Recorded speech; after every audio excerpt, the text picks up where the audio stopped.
बरसात की हल्की फुहारें गांव की कच्ची गलियों को भिगो रही थीं।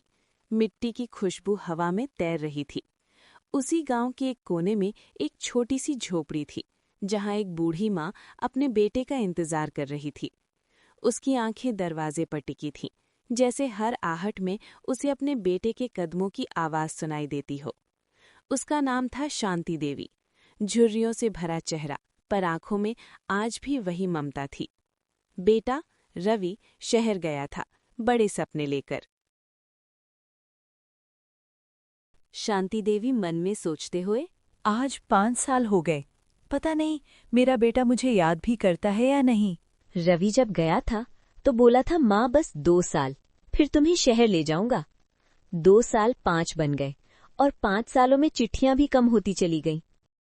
रवि बचपन में बहुत शरारती था। स्कूल से आते ही माँ की गोद में सिर रख देता। माँ, आज मास्टर जी ने मुझे शाबाशी दी। शांति देवी मुस्कुराते हुए, मेरे राजा बेटे को कोई कैसे ना शाबाशी देता। शांति देवी ने अपने सपनों को बेटे के सपनों में बदल दिया था। खेतों में मजदूरी, दूसरों के घर बर्तन, सब किया बस ताकि रवि पढ़ लिख जाए।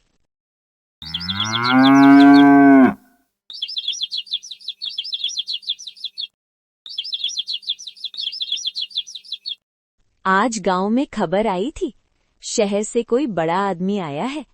शांति देवी का दिल धड़क उठा। मन ही मन, मेरा रवि तो नहीं। अगले ही पल उसने खुद को समझाया, नहीं, वो इतना कहाँ बदलेगा। रवि अब एक बड़ी कंपनी में काम करता था।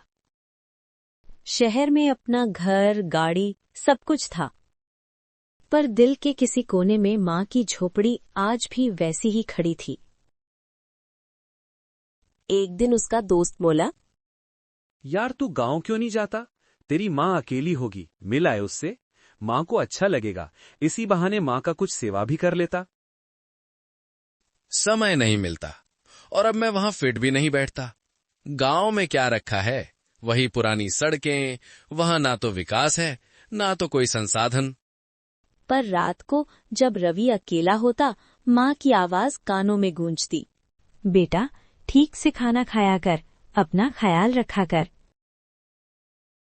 एक दिन शांति देवी की तबीयत बिगड़ गई। पड़ोसन काकी उसे देखने आई। शांति बहन, शहर से अपने बेटे को बुला ले, क्योंकि अब आपकी शरीर साथ नहीं दे रहा। नहीं, उसे परेशान मत करना, वो जानेगा तो परेशान हो जाएगा। मैं ठीक हूँ, थोड़ी सी तबीयत खराब है, कुछ दिन में ठीक हो जाऊंगी। माँ की यही चुप्पी उसकी सबसे बड़ी ममता थी। शहर में रवि का फोन बजा, गांव के किसी नंबर से। हेलो बेटा रवि, तेरी माँ बहुत बीमार है, अगर आ सकता है तो आ जाओ। 5 साल बाद रवि गांव लौटा। वही रास्ते, वही पीपल का पेड़। रवि झोंपड़ी के सामने खड़ा होकर उसकी आंखें भर आईं। माँ। शांति देवी खाट पर लेटी थी। माँ, मैं आ गया, देखो तुम्हारा बेटा आ गया। शांति देवी की पलकों में हलचल हुए। आ गया मेरा राजा बेटा।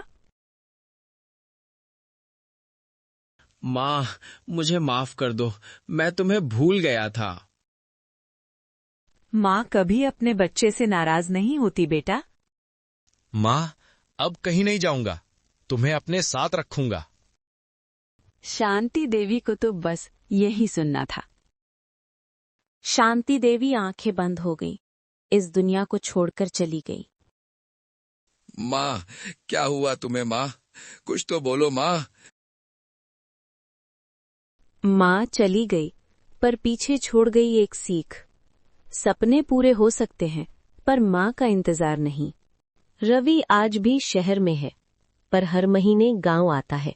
झोपड़ी के सामने बैठकर चुपचाप कहता है, माँ, अब देर नहीं होती, अब मैं आ जाता हूँ।